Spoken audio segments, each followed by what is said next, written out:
next question I have, the greatest controversy. If you want to live longer, have less heart disease, less diabetes, you probably should have high linoleic acid in your blood. Are you going to go on the record today and say salmon every day? Is this okay?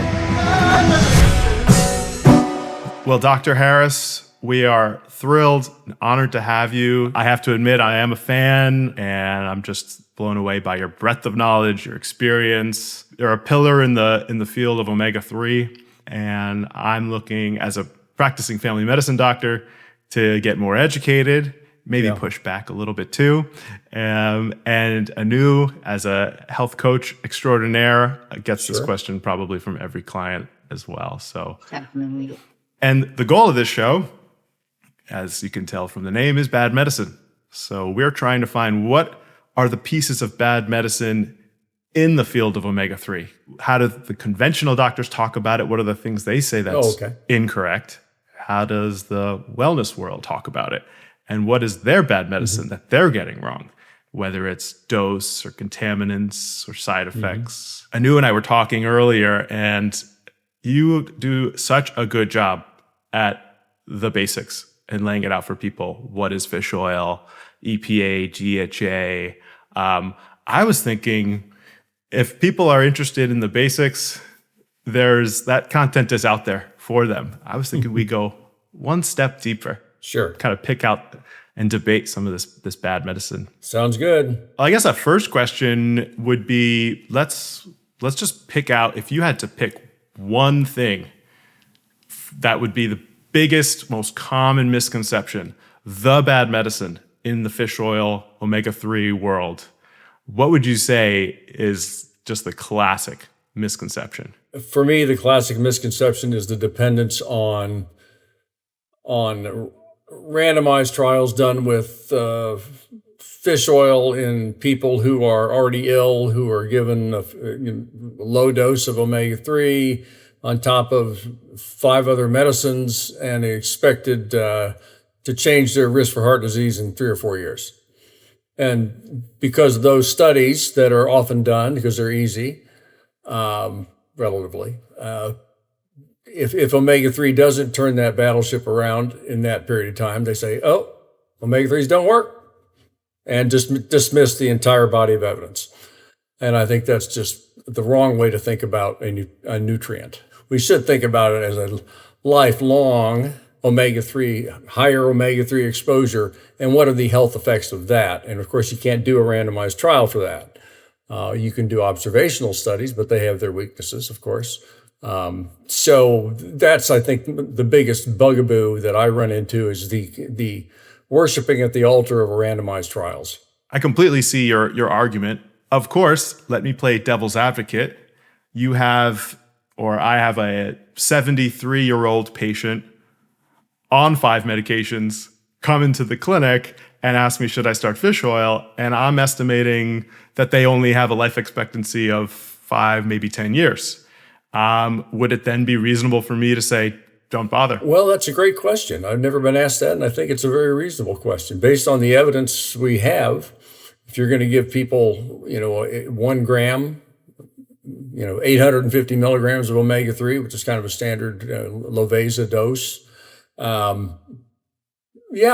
I could say the evidence is not there that's going to make any difference, at least from a cardiovascular disease point of view. Yeah, I wouldn't disagree with that. I love some agreement. So we're already, not everyone should be on fish oil. We've already staked that. Right. Because there's a group, we know there's this one group with this one. We'll see if we can chip away, or maybe you can push back. Yeah. So, Dr. Harris, even when I heard you speak at the conference in New York, I was thinking, I really need to ask him this. I'm plant-based, and I've heard you talk about the conversion of, LA to EPA, DHA, especially with sources like walnuts, flaxseed. So is my only way to get this is through a supplement, like an algae-based supplement, or is there truth to that the conversion is not good across the board for anyone, or is it? I know that I've seen some things about the vegetarian gene and the genetic component of it. So, can you speak to that a little bit? Because I'm sure there are many plant-based listeners who are interested in your answers. Yeah, I don't. Honestly, I think if you really want to get your EPA and DHA levels up in your blood, ALA is just not going to do it. No, I can't. Well, I guess I can. Studies we've done in vegans and vegetarians who've been on chronically on those diet patterns, they have low omega-3 index levels. Their red cell omega-3s are low. So it's not a matter of after a while you upregulate and all of a sudden you're making as much as somebody who's eating fish. It just isn't true. What I can say is just because you have a low omega-3 level as a vegan, for example, which they do, that doesn't necessarily mean there's adverse health consequences to that, because we haven't really done a study looking at what's the relationship between hard outcomes and omega-3 levels in vegetarians or in vegans, because there's so many other lifestyle differences that you can cancel. A low omega-3 might be canceled by 6 other things that you're doing right. Right. So I do think it's nice to get a high omega-3 index. And to do that, you really need to take EPA and DHA, and you can do it from algal, non-animal sources. That's great. But I'm not going to say you're knocking on devil's or death's door or heaven's door. I guess that's the phrase from Bob Dylan. Anyway, so that's kind of where I'm at with that. So if we think about a number, what would you suggest for a vegetarian versus an omnivore? Number of what? Intake.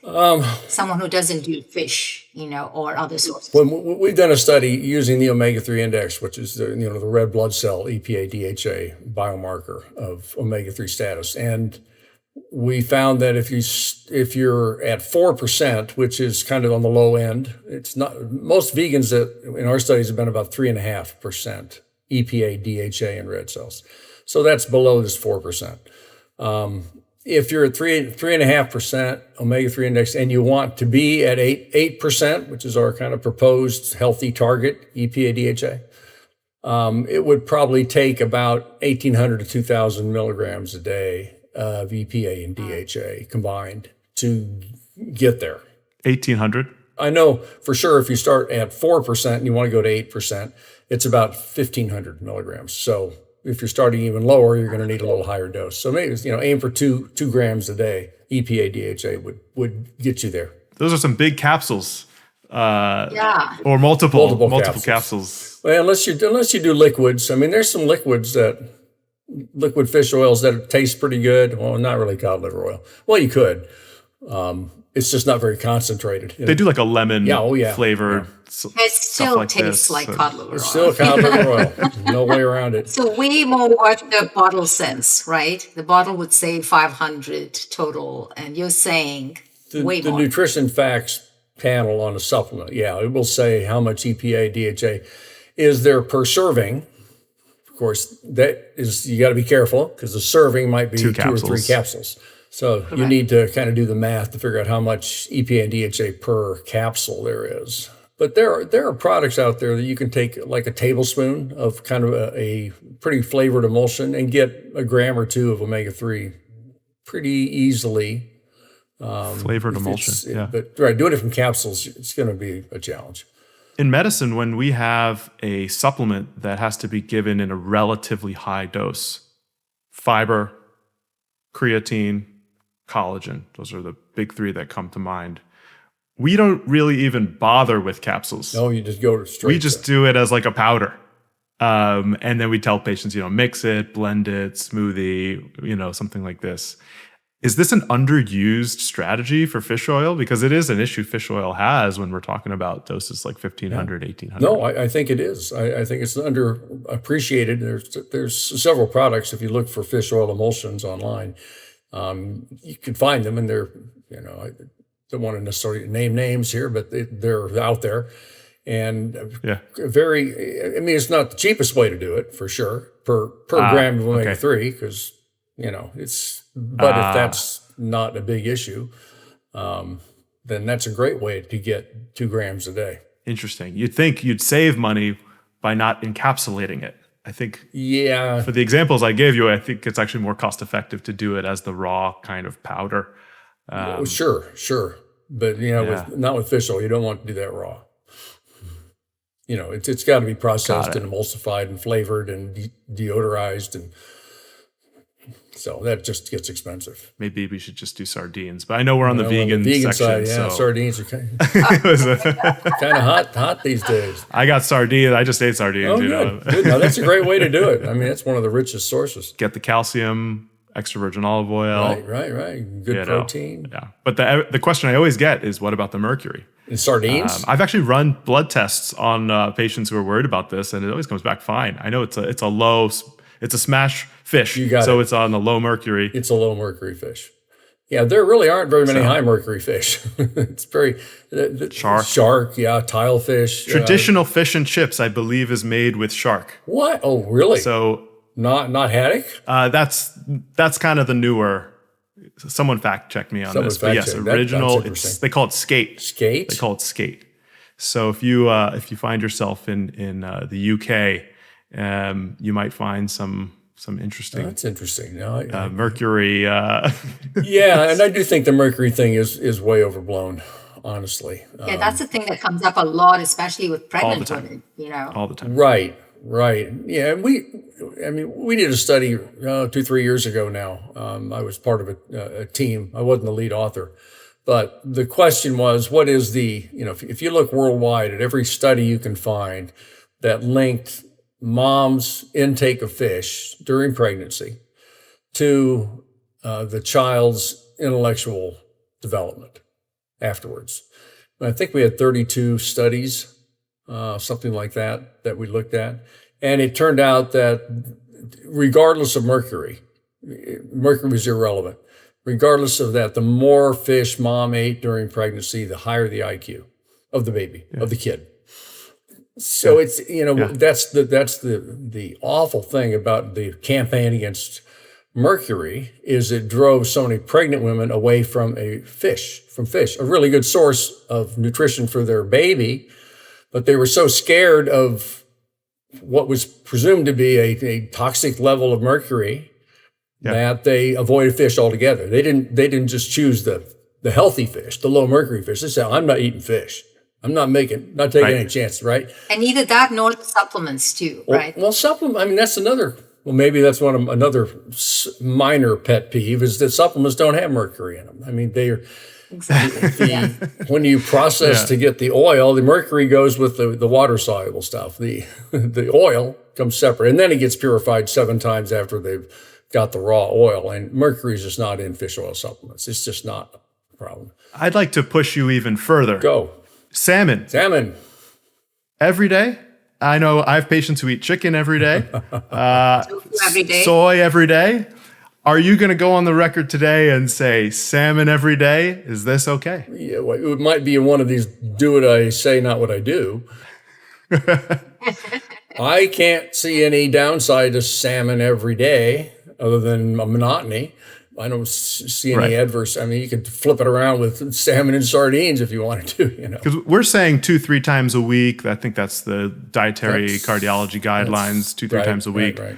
But, knowing how much fatty fish is consumed in Japan and how hard it is to get the omega index above 8, the natural question was salmon every day. I mean, people eat chicken every day. Can we normalize that? Should we normalize that? Can pregnant women just do that and just assume that they're going to be hitting Nick some good likes metrics? the salmon for sure. I got it in the freezer, Exactly. I mean, you definitely could do that. You could do a can of salmon every day, like a can of sardines. They just use canned salmon. It's fine. But cost maybe and. Welcome to America. We're not doing this kind of stuff. That's just not our taste. I think the highest index is in Korea, right, Dr. Harris? Yeah, I think so. That's what we've seen. Oh, wow. A colleague who's a professor of nutrition there, and she trained under me, and so she's done a lot of omega-3 index work in Korea, and it's like 11%. It seems like a lot of her control people who are in her studies and I always puzzle about it, because she says they don't really eat that much fish, not like Japanese. She says she's got her omega-3 index is like up in 10 or 11%. She doesn't take any supplements, and she doesn't eat fish every day either. I think there's something interesting. Genetic? Well, I'd love to do one of those. That's what I'd love to do. Find a Korean cohort in the U.S. Eating American diet. What's their omega-3 index? Compare, one of these, like the Nihon Sand study, the one that they did back in the 60s for cholesterol. There was Japan, Hawaii, and San Francisco. And they're all Japanese. And they found the cholesterol levels went boop, boop, boop, boop as they moved to the U.S. So I'd like to do something. I was thinking the other way, have some American expats living in Korea and who've assimilated. There you go. Yeah, sure. Could be both, yeah. You can do both. As you say, the genetic homogeneity of Koreans is probably more so than a genetic homogeneity of Americans. So. Yeah. Good point. I like your study better. Yeah. Who's going to do it? I don't know. Talked about pregnant women, and do you have, as far as babies, I know a lot of babies on formula, it's omega DHA is already added into it. What is your take on giving babies an additional supplement of DHA? I mean, of course, not every baby's getting a supplement with DHA. In fact, I think that's probably pretty uncommon. If the baby's breastfeeding, it's getting some DHA, but it depends totally on how much mom's eating. If she's eating a typical American diet, she's not got much DHA in her milk. Yeah. And so it's kind of why we developed a breast milk DHA test. So you can put a drop of milk on a dried blood spot card, a dried milk spot card, I guess. And we can then measure the DHA content. Oh my goodness. Your company does the test? Yeah.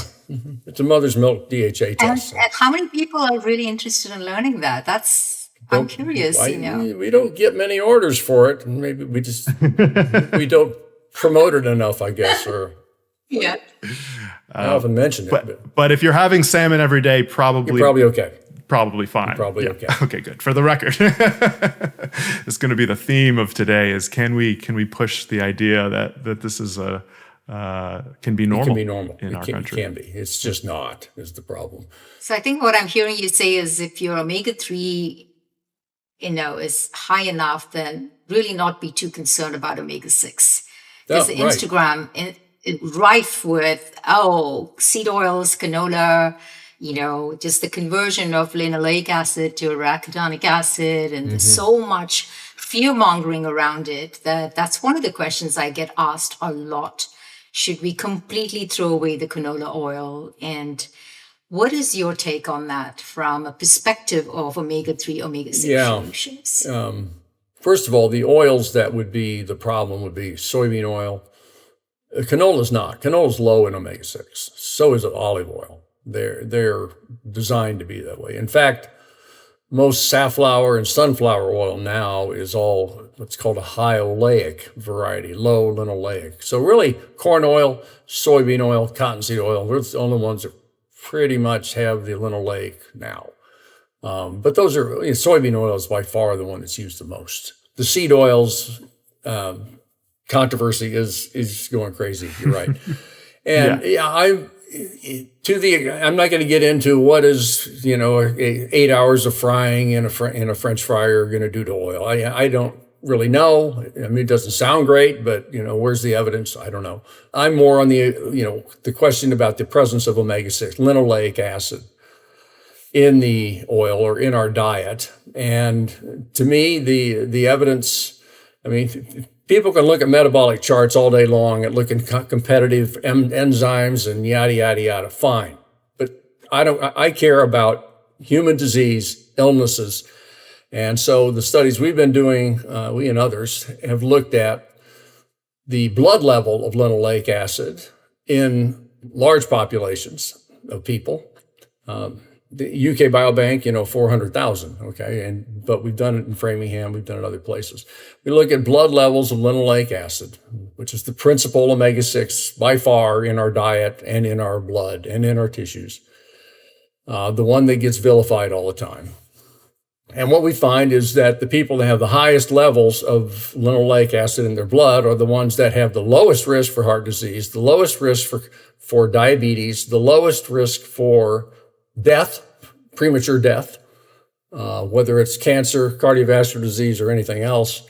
So a high linoleic, and other studies have looked at the reported intake of linoleic acid. So we look at the biomarker, the blood level of the fatty acid, which I think is a more objective way of looking at how much people are eating, simply because these are essential fatty acids. You can't make them, so they only come from the diet. So we look at blood levels, but even people who've done meta-analysis of cohort studies that have recorded linoleic acid intake, and they find the same thing. The higher the reported intake, the lower the risk, particularly for cardiovascular disease. So all the other stuff about, you can worry about yin yang and others, but at the end of the day, it looks to me like the evidence says if you want to live longer, have less heart disease, less diabetes, you probably should have high linoleic acid in your blood. I don't know how you can convince people. I just straight up tell them, I think it's disproven. This evidence is clear. If people want to get into the debate of having a soy oil versus an olive oil, I think that I would say olive oil always wins. You know, the data there is amazing, but is it bad for me? I think the debate is over. I don't think it's fair to say it's toxic. Good, no. Yeah, I would honestly prefer a high linoleic oil to a low linoleic oil, like olive oil. I mean, olive oil might taste better, but I'm not sure we have the same kind of evidence. Again, it's part of the Mediterranean diet, olive oil is. And so Yes, from a polyphenol perspective and the microbiome, I would say. It's got a lot of... that could be. But again, we're extrapolating into health outcomes from some intermediate markers that may or may not actually predict who dies and who doesn't. So do you fry your fish in a seed oil or olive oil? I think my wife uses olive oil. Yes, all right. Hey, wife is right. Yeah, well, it's just the easiest bottle. And that's another big question of olive oil and high heat, right? That's no longer that's the whole other myth out and there. It's 2 or 3 minutes. It's not. Yeah, I like a little smoke. That's how you know it's ready to put the salmon right there. And then that absorbs the heat, brings the heat down. There you go. Nick, you could talk about salmon this whole episode, right? I think we have to. Oh my gosh. No, I never think about salmon as being controversial at all. Because any controversy on fish oil supplements, we could always just say salmon every day. Salmon every day. Settled. We're done. But that being said, we might get some pushback from people who talk about farmed. You know, there's the old study about the pollutants, the dioxins. I was reading that it varies. There can be antibiotics and maybe antibiotic, concerns like we have in animal proteins. Could I get you to be on team wild caught or farm, or do you feel like they're too close? I think it's too close to call at this point. I think that paper that came out 10, 15 years ago, they found pollutants in farmed salmon. Mostly those are farmed salmon from the North Sea and from the Baltic. They didn't mention the fact, because most of the stuff we get here in the United States, either from Norway or from the Pacific Northwest, that was really low. But, throw it in with a bunch of others, you get the average and all that kind of stuff. And since that time, the producers have cleaned up the food. It's all about what was in the food. And there's a tremendous effort made to reduce certainly some of the organic pollutants. I don't know. I really can't speak to antibiotics. I don't know what the situation is. They may be giving them. Yeah, interesting. Is it hurting us? You can make up stories all day long. So is it still safe to say smash, as far as... I think so. If people need a quick smash is best. You're right. Salmon, mackerel. I don't know about anchovies. I always like to on the Caesar salad. You Caesar salad, and I just pick them off and put them over there. I don't think anyone eats the last two, herring and mackerel. It's not much of that either. No, I think salmon and sardines are probably the ones that are carrying the weight. And sardines would probably just because it's fairly new and popular. for some odd reason. Hey, we'll take it. If the fad works in favor of health, I'll jump on it. That's right. Fiber's on the way, so that's the next fad. Yeah. You heard it here first. Gee, isn't that a come and gone fad? Olive oil needs to have its day again. That's the fad I'm waiting to come back. Okay. Well, it is having its day. It's already on the dietary guidelines. Can you believe that? Oh, the upside down pyramid that's going to topple over? Is that?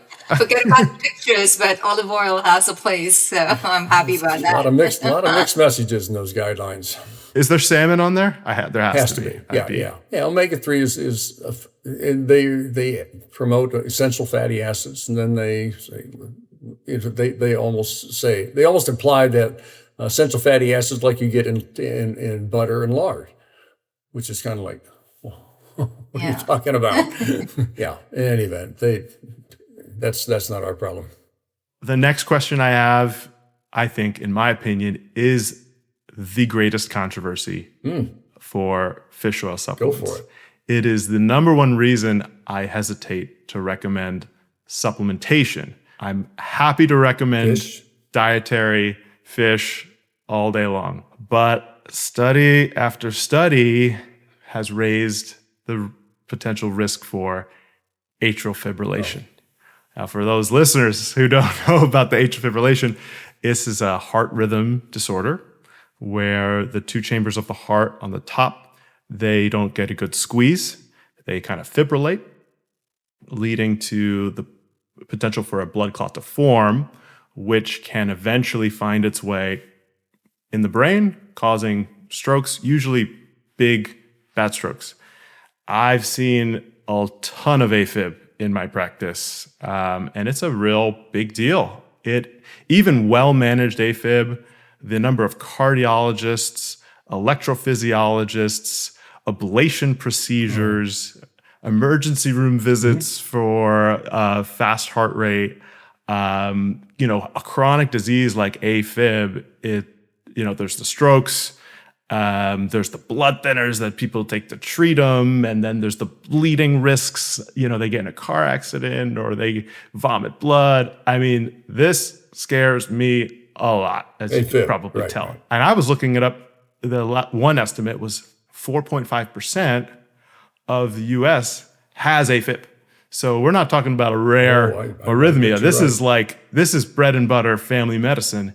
If I start recommending fish oil across the board, I could be doing some potential harm, which is when there's that potential for harm, I feel like the data of efficacy needs to be pretty high rather than observational theoretical. So I always skirt the question in my practice and I say eat fish because then I'm good. Or I'll say take 1,000. It's under the 1,500, 1,800 seen in some of the studies. Take 1,000, hedge a bit. Yeah. The risk is minimal. But, if they're older, if they've got a family history of AFib, super common. These are real conversations I'm having. And many people, you mention AFib and they're like, oh, my father or mother had to deal with that. I don't want to go near this stuff. Yeah. And I think it has to be part of the conversation, unless you think I can just omit it. I think we need to talk about the actual evidence. Let's talk about it. So the evidence came from two big studies, one called Strength, one called Reduce It, both giving 3 to 4 grams a day of EPA and DHA, okay? All in patients at high risk for cardiovascular disease, not the general population. Right. This is right. Okay. So let's just focus on where we saw it. In those studies, we've just got a new meta-analysis that's almost accepted at Circulation on this topic. And what we've seen is in that setting where the omega-3 intake is like over 2.5, 3 grams, patients are either have cardiovascular disease or at high risk for cardiovascular disease and are being treated with drugs for that. So in that setting, that dose, there's a 43% increased relative risk for AFib in that setting. But it's important to know, well, what's the absolute risk? Well, the absolute risk was 0.8% increase. So placebo group develops AFib, let's say 2% of them develop AFib during the trial, placebo. The omega-3 group would be 2.8% would develop AFib. So the absolute risk is quite small. It's not nothing, of course. And it's those people, when we look then at people who are low risk taking high doses, or low risk or high risk and taking low doses, the 4 categories, and low risk, low dose, there's no increased risk for AFib. And when we take out the studies that are done with the drugs, pharmaceutical products, and just do dietary supplement studies, there's no increased risk for AFib. At any dose? At the doses that have been studied in these trials, right, which is, it's certainly up to 1 gram is no problem at all.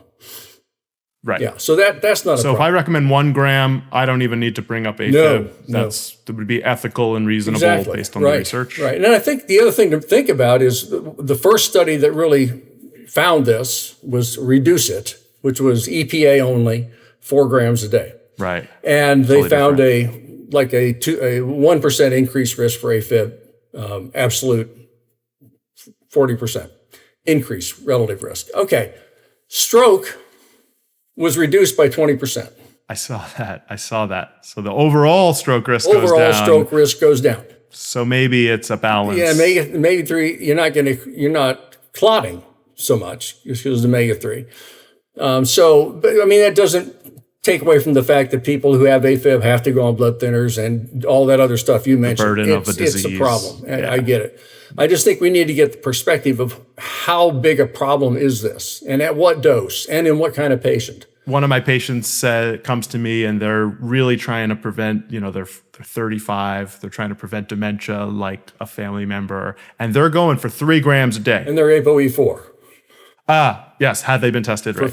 So if you got the gene, like they say, for Alzheimer's, especially if you have 2 copies of the gene, then your risk for, dementia is like 12x higher than if you didn't have the E4 gene. And in those settings, I would have 2 copies, right? Yeah, there's about 2% of the population has 2 copies of ApoE4. About 25% carry 1 copy, and E3 or E2, the other ones, which reduces risk. But if I'm more worried about dementia in the long run.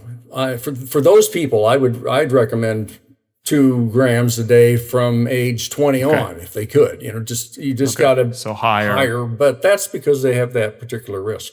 My concern has to do with this concept of subclinical atherosclerosis. This is a term that's just been really popularized. March 16th, 2026, they released a new cholesterol guidelines. Oh, really? Okay. And there's a nice slide on this.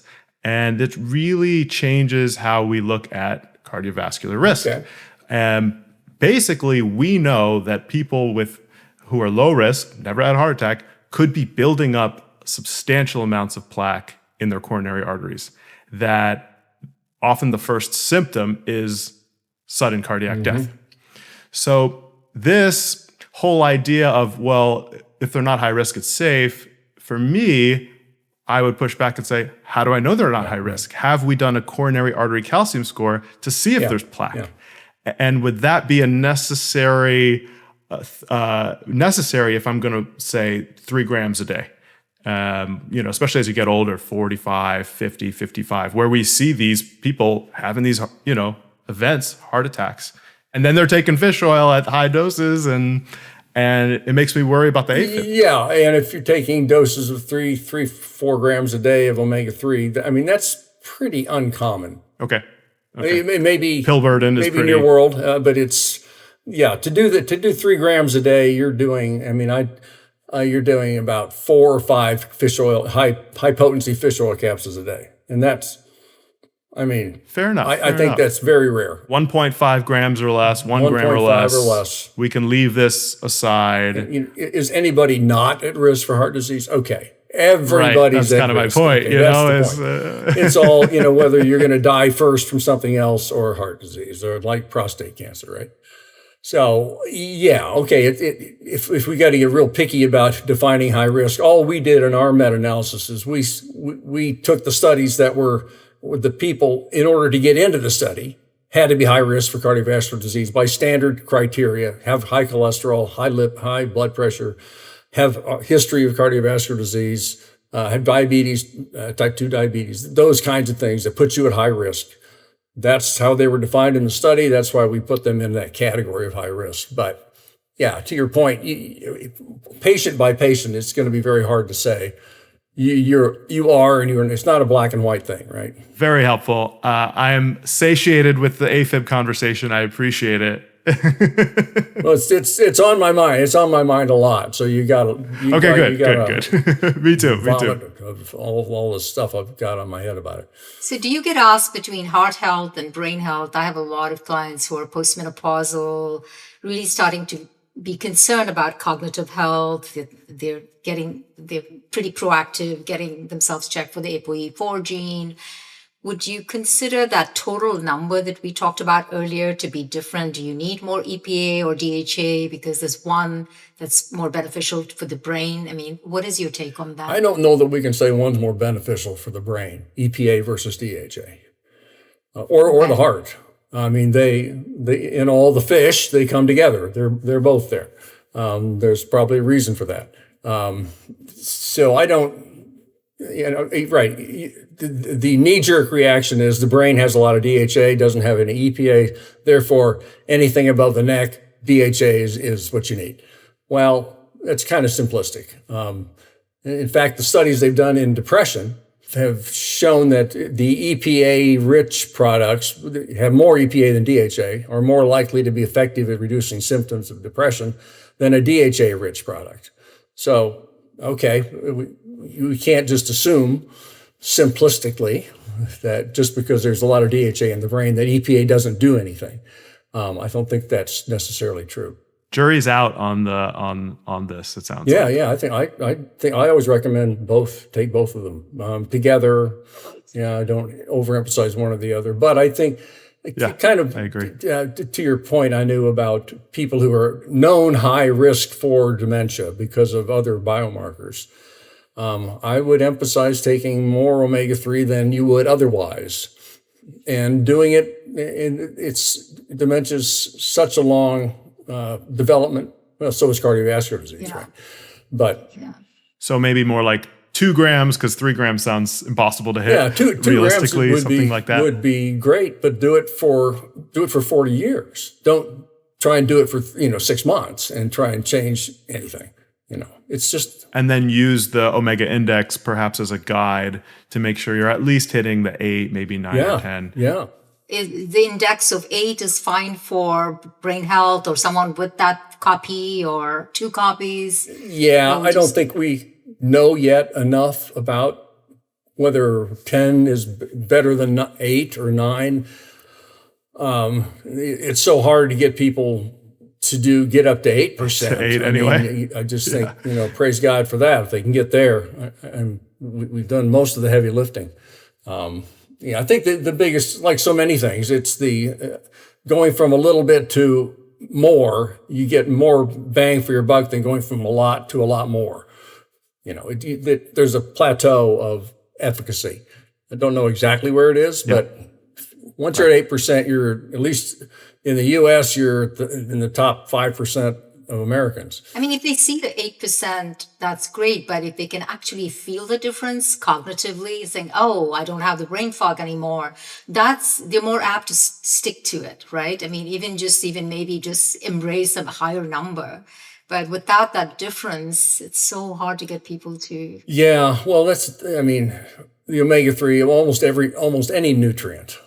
It's hard to feel, a deficiency, except in the extreme. If you get scurvy and your teeth are falling out, okay, that's obvious. But brain fog is, like one of those things that's so vague and so driven by God knows what else. Specific. But the thing that we see more often is that people who take omega-3 for heart health or lowering triglycerides or some other reason, they will notice that their joints feel better.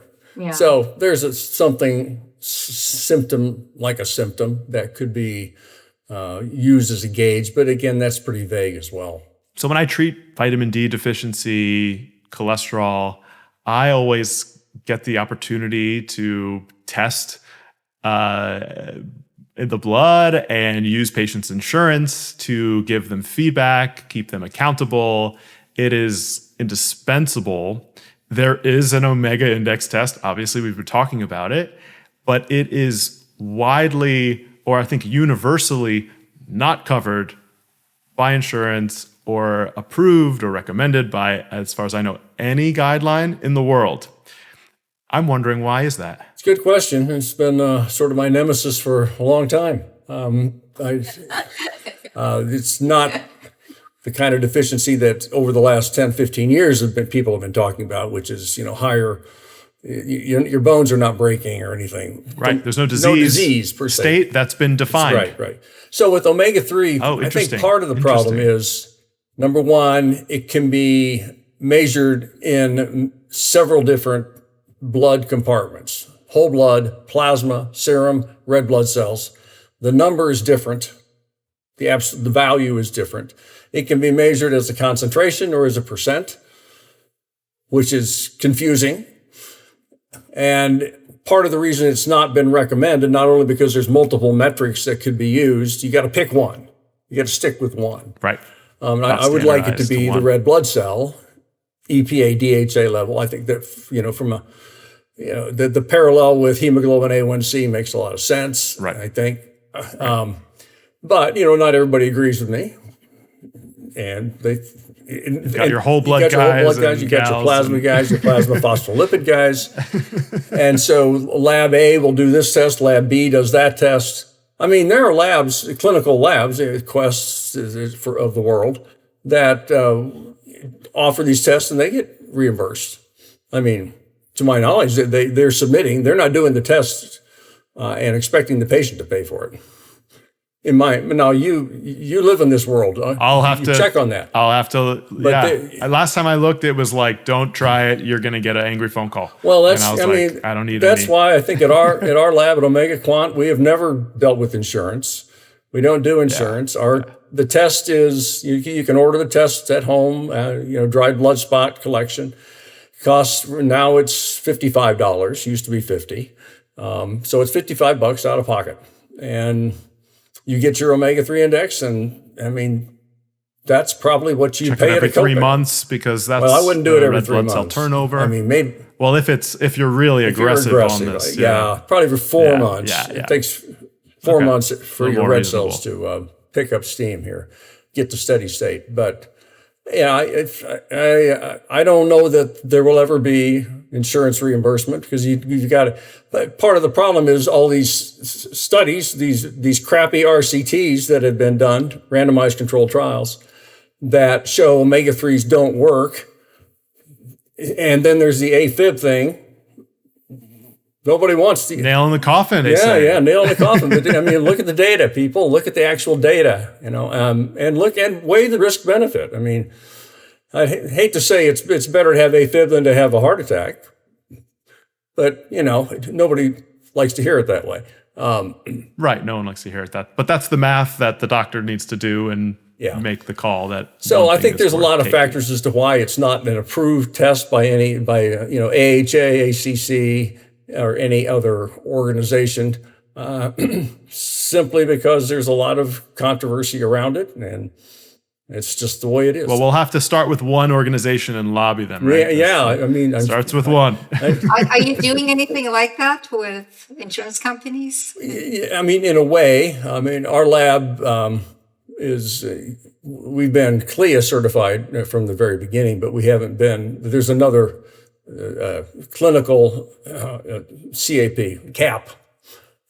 So we're getting CAP certified, even though we have only 2 or 3 tests. It's kind of a pain in the neck for such a small number of tests, but our understanding is if we have CAP certification, then a lab like Mayo, like LabCorp, like Quest, whatever, could use us as a reference laboratory, could send samples to us, because we have to have that CAP certification. So we don't know.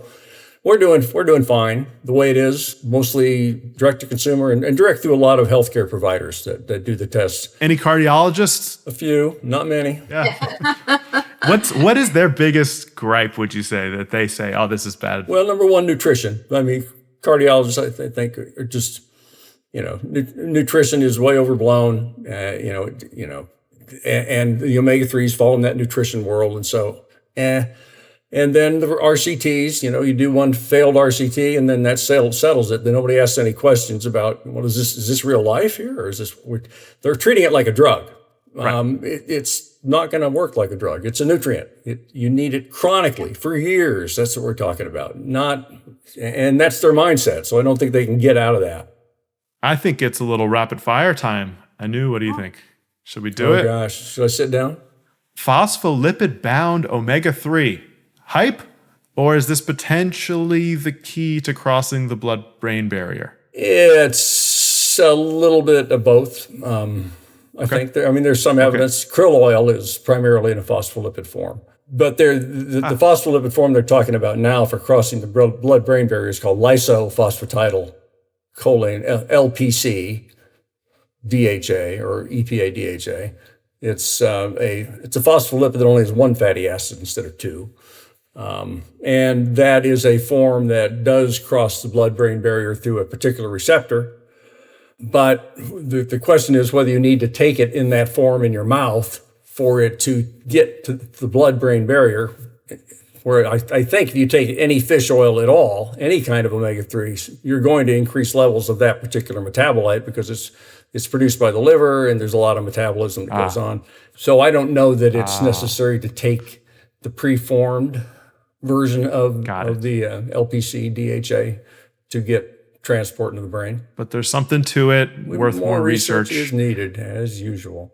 Salmon skin, yes or no? No for me. Yes. I don't know about you guys. I mean, my dog gets it, right? That's You heard it here. Dog food has dog food. Yeah. Well, that's a whole other topic. I was reading, it said higher concentration in the skin, omega-3, but also higher concentration of the pollutants. So maybe it's a wash. Yeah, well, I don't even want to think about it. Just a taste thing, I guess. You ever done that? Have you ever eaten the skin? All the time. And they make salmon skin hand rolls, salmon skin salad at Japanese restaurants where it's just salmon skin in the salad. Interesting. It's a big salad. It's just salmon skin. So, I have to plead ignorance on that one. Algae oil or fish oil? Or is there a difference? There's no difference. Yeah. I mean, EPA and DHA are the same molecules in each one. It's just, from algae, when I say algae, people think seaweed. It's not. The source of EPA and DHA in the ocean is a single-celled organisms that actually, they're microalgae, they're called. And there's certain strains that make EPA and some strains that make DHA. And out of thousands and thousands of strains of these things, scientists have found the ones that do that, and then they cultivate them and take the oil out and put them in capsules. And it's the same stuff that the fish eat. I don't see a problem. Cool. Okay. All right. And Fatty15, I have to ask, is that just hype or? Hype. I get asked this almost every week, should I take that supplement, especially the one bottle that I'm really thinking about? Yeah, I know what you're thinking about. My opinion is that it's 95% hype and 5% maybe some evidence. Agree. We have an omnivore taking 800 milligrams total EPA DHA. I picked that dose because you can find that. It's reasonable pill burden. And they eat salmon 2-3 times a week, aligned with, it's pretty good. Yeah, very good. Probably enough? Probably enough. Probably enough. All right. I'd do an omega-3 index test just out of curiosity to know, but if I were to guess, I think that would probably be an 8%. That, I think, is maybe the best question because that's, I think, realistic. It's doable. Because if I say eat salmon every day, we're going to get 2-3 times a week. Yeah, right. And if I say have 1,500 milligrams, they're going to look at the cost and the size, and they're going to take 800. Yeah. So I think it kind of is a nice balance. No, I think that's great. I do have a question about brands. Okay. Like a Costco Kirkland brand versus a fancier with Nordic Naturals, Metagenics. Spending all that money. Am I doing bad medicine by saying don't take the Kirkland brand, or is it? I don't think you're doing bad medicine by saying don't take the drugstore versions.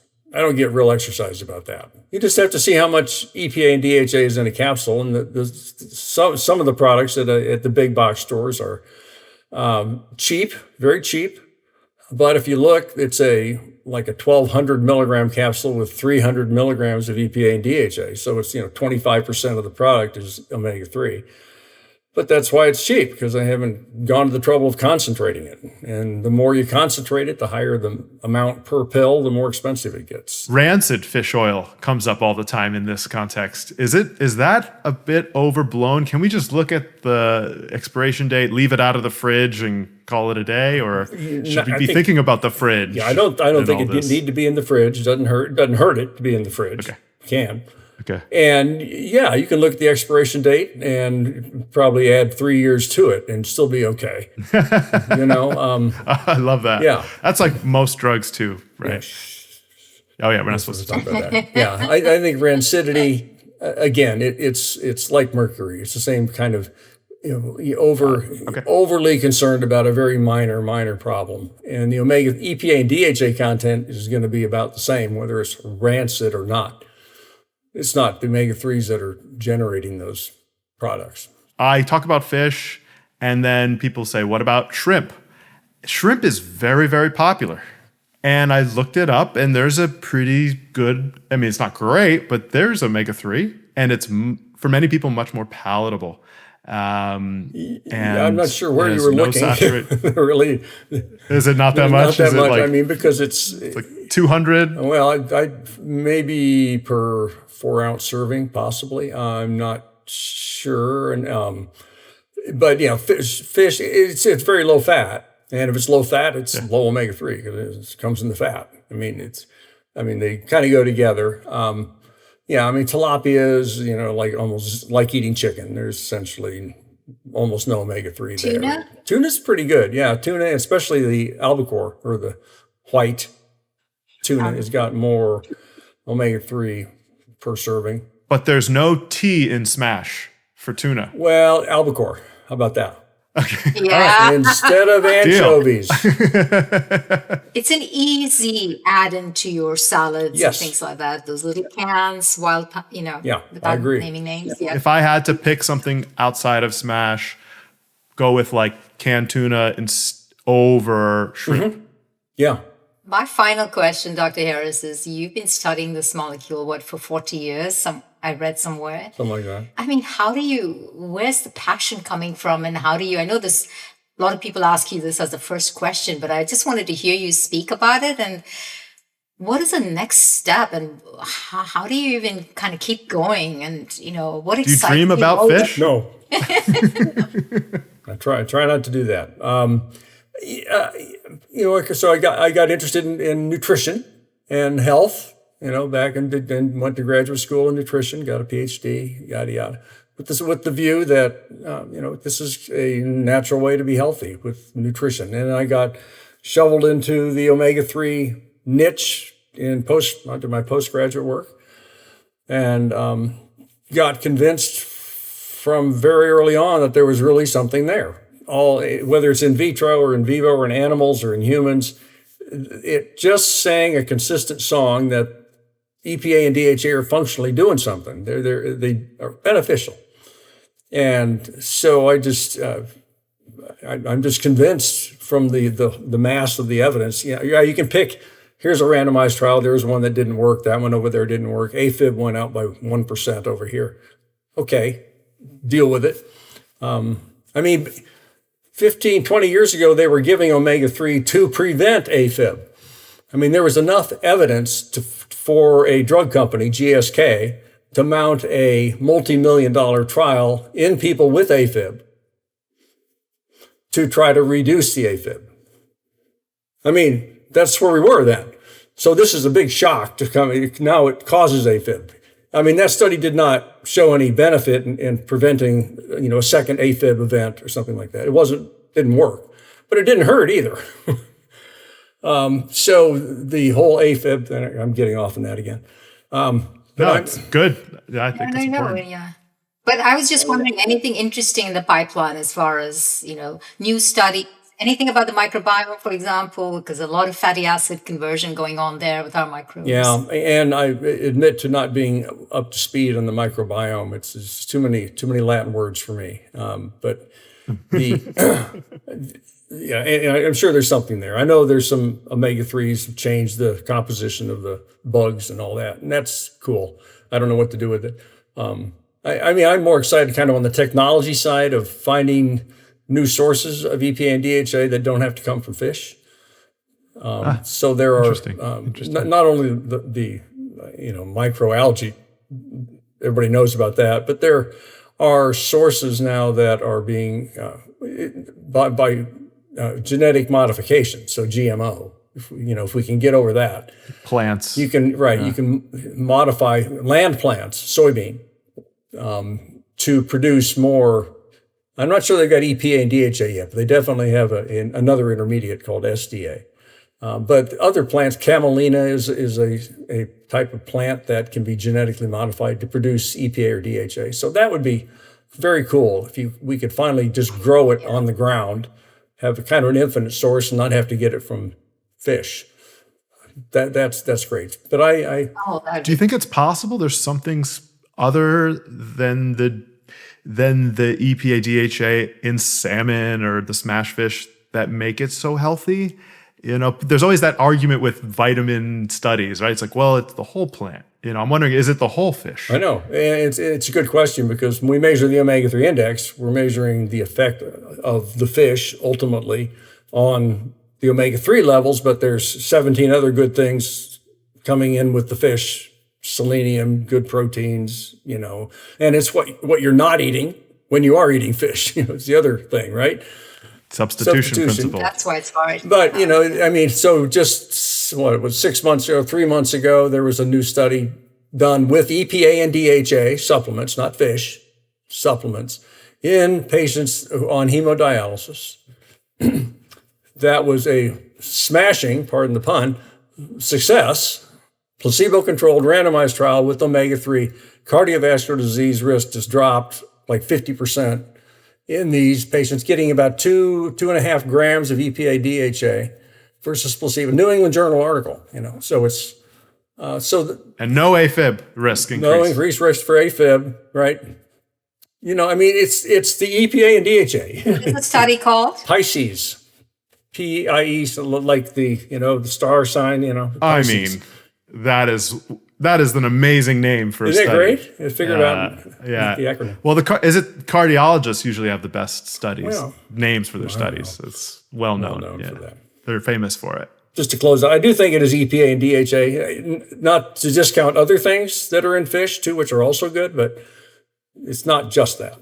It's not just the other stuff. The omega-3s are doing something. So there's no strong convincing argument if you had to pick fish versus supplement. There's no strong convincing argument that fish would be better than if you had the equivalent EPA DHA from a supplement. If a person is willing to go either road and you're getting the same amount of EPA and DHA either way, fish is a better way to go. It is better. You would say better. Yeah. Because maybe substitution principle, these other potential. Well, and all the other stuff in fish. And it's just that it never is that way. Oh, well, hey, I'm on a crusade here. Okay, good man. Salmon every day. I mean, think about it. People eat chicken every day. Right. That's weird. Why is it weird to think about salmon every day? That's a good point. Yeah, that's the thing about omnivores, right? I have so many clients who say they are, but when it really comes down to fish, I don't do fish. So it's always chicken, turkey, beef, red meat. Yeah. So, and are these people still struggling with a lower index, being omnivore? Mm-hmm. Yeah. Well, right. I mean, you can be an omnivore and be a pescatarian. All you eat is, the only meat you eat is fish. That's probably the best omnivore kind of diet, pesca-vegetarian, that kind of thing, if I had to pick one diet, that's probably it. Yeah. Can't say I stick to it, but I like it. I agree. Good. Don't tell Anu. Dr. Harris, it has just been a blast, a smash. Excuse the puns. My goal was that we asked questions that dug a bit deeper. I think we accomplished that. And I think people listening can have some actionable information. I think that's the biggest thing. Maybe right? they won't be eating salmon every day, but It's okay if they do. it's okay if they do. Yeah. I enjoyed it. Great questions, Nick. And it's fun to get pushback. I enjoy that.